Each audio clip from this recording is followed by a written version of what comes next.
एक शादीशुदा महिला के फ़ोन पर उसके बचपन के दोस्त का फ़ोन आता है। उस फ़ोन को उठाते ही बड़ी खुश होती है, हंस हंस कर बातें करने लगती है। दोस्त कहता है तुम्हारी तो शादी हो गई, तुम तो बड़े मज़े में रहती होंगी, पर मुझ गरीब की तरफ भी देख लो थोड़ा बहुत। तो वह औरत कहती है बताओ क्या देखना है। वह कहता है कि मुझे मदद की बहुत ज़्यादा ज़रूरत है, और अब क्या तुम मेरी मदद करोगी जैसे पहले कर दिया करती थी जब तुम कुंवारी थी। अब तो दोस्तों वह लड़की जो थी, वह औरत जो थी, वह उसकी मदद पहले कर दिया करती थी जब कुंवारी थी। 10,000, 5,000, 4,000 जो वह बचा कर रखती तो उसको दे दिया करती थी। अब जो यह आदमी होता है यह कहता है कि तुम अपने पति से मेरी मदद करवा दो, और बहुत मुझे ज़रूरत है, बस बहुत ज़्यादा ज़रूरत पड़ रही है। वह बोली क्या मदद करनी है और बताओ, मैं तेरे लिए तो जान भी दे सकती हूँ। अब उसके बाद वह जो आदमी होता है वह कहता है कि मुझे इस तरह की मदद चाहिए जो शायद तुम कर सकते हो। और फिर दोस्तों वह मदद की जाती है, लेकिन वह लड़की जैसे मदद करती है प्रेमी की, ऐसी मदद यहाँ पर होती है। फिर उस लड़की की लाश हाईवे पर पड़ी हुई मिलती है। और क्या वह मदद थी, क्यों उसने लड़की ने ऐसा कुछ किया था, पूरी कहानी यहाँ पर जानेंगे। वीडियो को लास्ट तक ज़रूर देखिएगा, क्योंकि इन वीडियोस के अंदर बहुत कुछ सीख मिलती है। आज की इस वीडियो से सीख ये मिलेगी कि ज़्यादा किसी यारी दोस्ती में ना पड़े, वरना कुछ भी हो सकता है। नमस्कार, मैं हूं सुदेश कुमार और तिरछीवा चैनल में आपका स्वागत है। यह घटना आंध्र प्रदेश के प्रकाशम जिले के अंदर घटित होती है। सन 2023 है, 17 मई का दिन है, और झिलापाडू रोड पर एक महिला की लाश पड़ी हुई है। लोग आने जाने वाले देख रहे हैं, लाश पड़ी है तो समझते हैं शायद एक्सीडेंट हुआ है। पुलिस को फ़ोन करते हैं, पुलिस आती है, पुलिस भी देखती है कि हाँ भाई शरीर पर बहुत सारी चोटें हैं, इसका मतलब एक्सीडेंट हुआ है। और उम्र इसकी 30 से 40 साल है। और उसके बाद लाश को पोस्टमार्टम के लिए भेज देते हैं। पुलिस तो यही नॉर्मल मामला समझ रही थी कि एक्सीडेंट हुआ है, मगर जब पोस्टमार्टम रिपोर्ट आती है तो पुलिस की भी आंखें फटी की फटी रह जाती हैं, क्योंकि पोस्टमार्टम रिपोर्ट में बताया गया था साफ साफ कि पहले इसकी हत्या की गई है गला दबा करके, उसके बाद इसको कुचला गया है, पीटा गया है और तब रोड पर डाला गया है, यानी कि एक्सीडेंट से इसकी मौत नहीं हुई है। अब यहाँ पर क्या होता है दोस्तों, पुलिस जो होती है इसके सामने एक चुनौती हो जाती है कि भाई अब तक तो ये कह सकते थे कि इसकी सड़क दुर्घटना में मौत हो गई है तो काम टल जाता, लेकिन अब तो काम ज़्यादा बढ़ जाता है, पुलिस के गले में आफत लग जाती है। पुलिस को पता लगाना था कि आखिर कौन इसका हत्यारा है। सबसे पहले पता लगाया जाता है कि ये महिला कौन है, तो पता लगता है महिला का नाम राधा रेड्डी है, उम्र 35 साल है। इसके पति का नाम होता है मोहन रेड्डी, और जो कि हैदराबाद में सॉफ्टवेयर इंजीनियरिंग का काम किया करता है। 2 इनके छोटे छोटे बच्चे हैं। अब परिवार के बारे में जब पुलिस को पता लग जाता है तो इसके पति मोहन को पुलिस बताती है कि तुम्हारी पत्नी की हत्या हुई है, एक्सीडेंट नहीं हुआ है।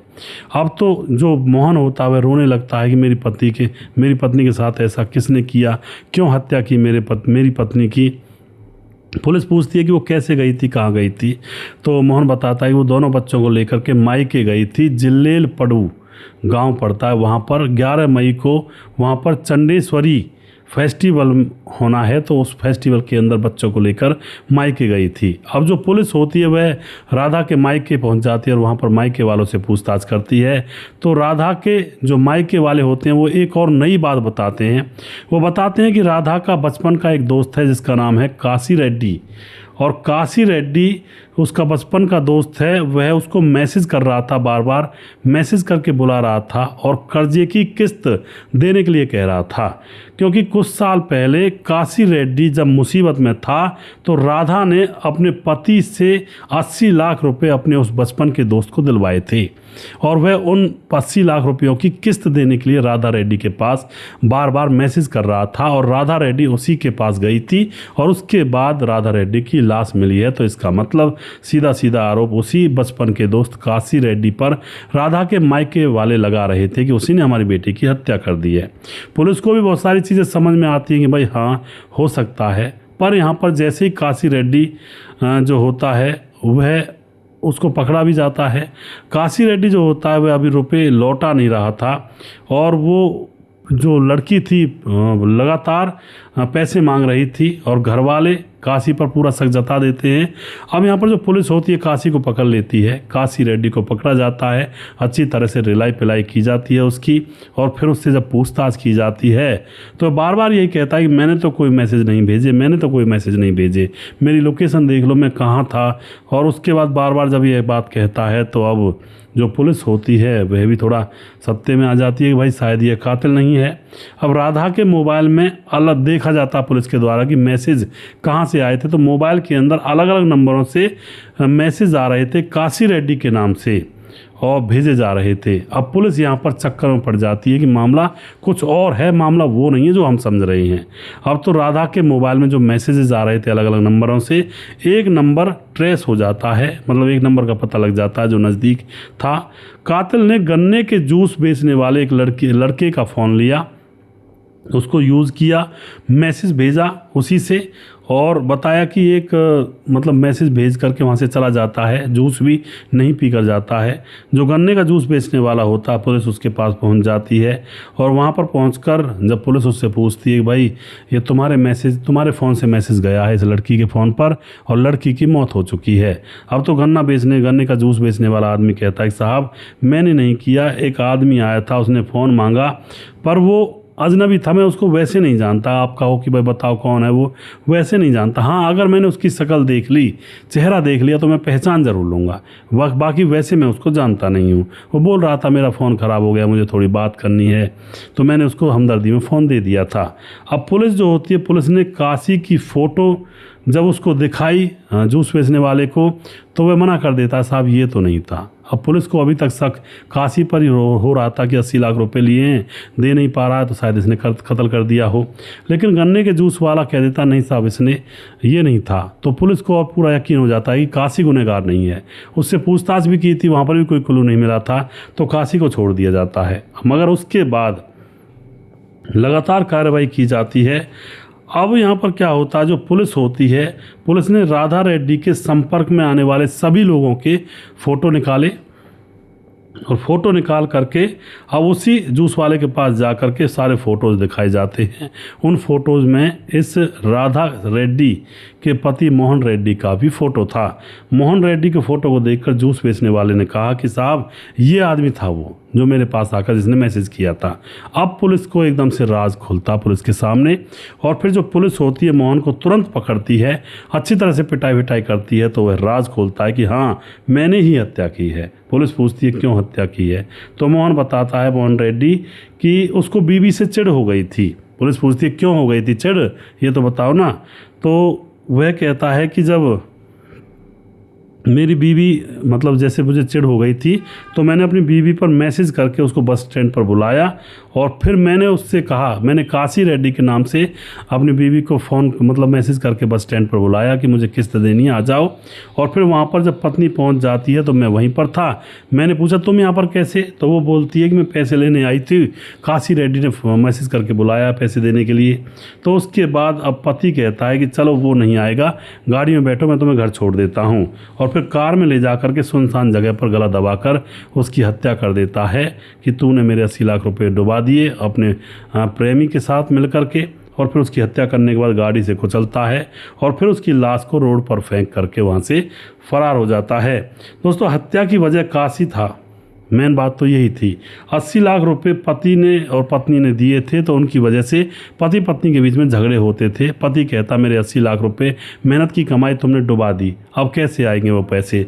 दूसरी बात ये भी थी, पति को शक था कि शायद वो जो काशी है पैसे इसलिए नहीं दे रहा क्योंकि उसका अफेयर मेरी पत्नी के साथ है और इन दोनों का अफेयर है और तभी मेरे पैसे वापस नहीं आ रहे हैं। ये भी एक उसको शक था, ऊपर से 80 लाख रुपए का गम था, तो इसने परेशान होकर के उस पत्नी को ही रास्ते से हटा दिया प्लानिंग के तहत। इस तरह से ये हत्याकांड हुआ था दोस्तों।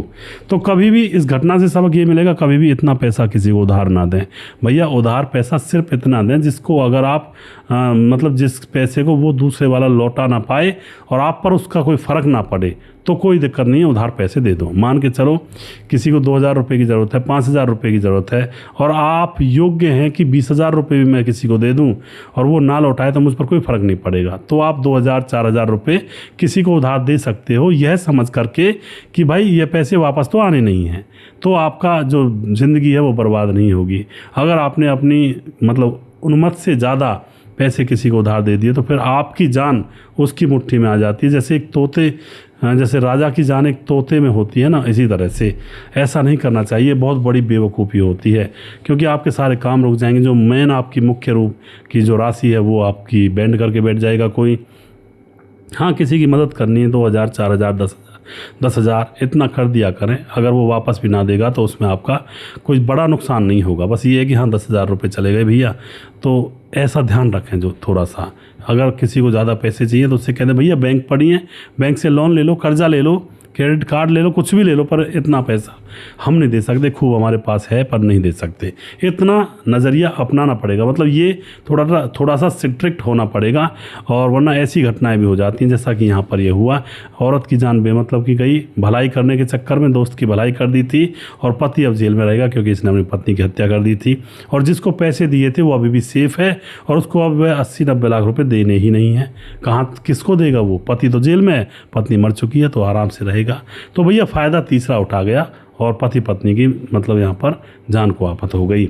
आप क्या कहना चाहोगे इस कर्जे के मामले में? कर्जा ना लें तो ही अच्छा है, कर्जा ना दें किसी को तो ही अच्छा है। दोनों चीज़ में ना कर्जा लेना चाहिए ज़्यादा, ना कर्जा देना चाहिए।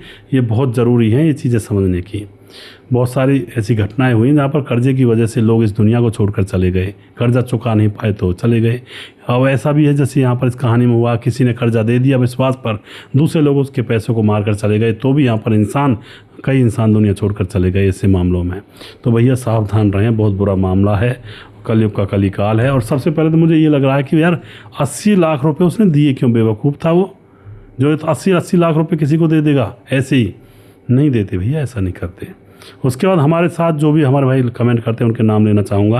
अमित पटेल बिहार बेलवा मोतिहारी जिला से, राम गोसाई कमेंट करते हैं, देवेंद्र कुमार हैं फरीदाबाद से, मुकेश कुमार यूपी 83 से, कपिल देव कमेंट करते हैं, इंद्रेश कुमार कमेंट करते हैं, समाधान पाटिल जलगांव महाराज से कमेंट करते हैं, मनोज श्रीवास्तव जी लगातार कमेंट करते हैं, मोनू जैन कमेंट करते हैं, सूरज डी फिजी से कमेंट करते हैं, धीरज बनवाल लगातार कमेंट करते हैं। धीरज भाई लगातार हमारे वीडियो पर बने रहते हैं।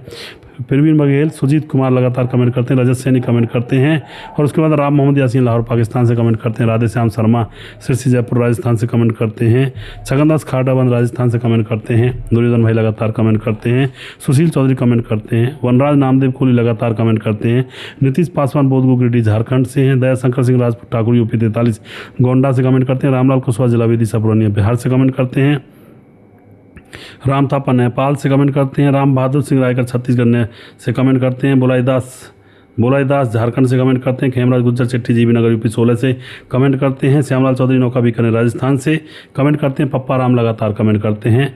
और अभी भी जिस भाई का नाम रह गया उस भाई का नाम अगले वीडियो में ज़रूर लूँगा। अगला वीडियो बहुत जल्दी फिर से लेकर आऊँगा, तब तक आप खुश रहें, सावधान रहें। जय हिंद, जय भारत।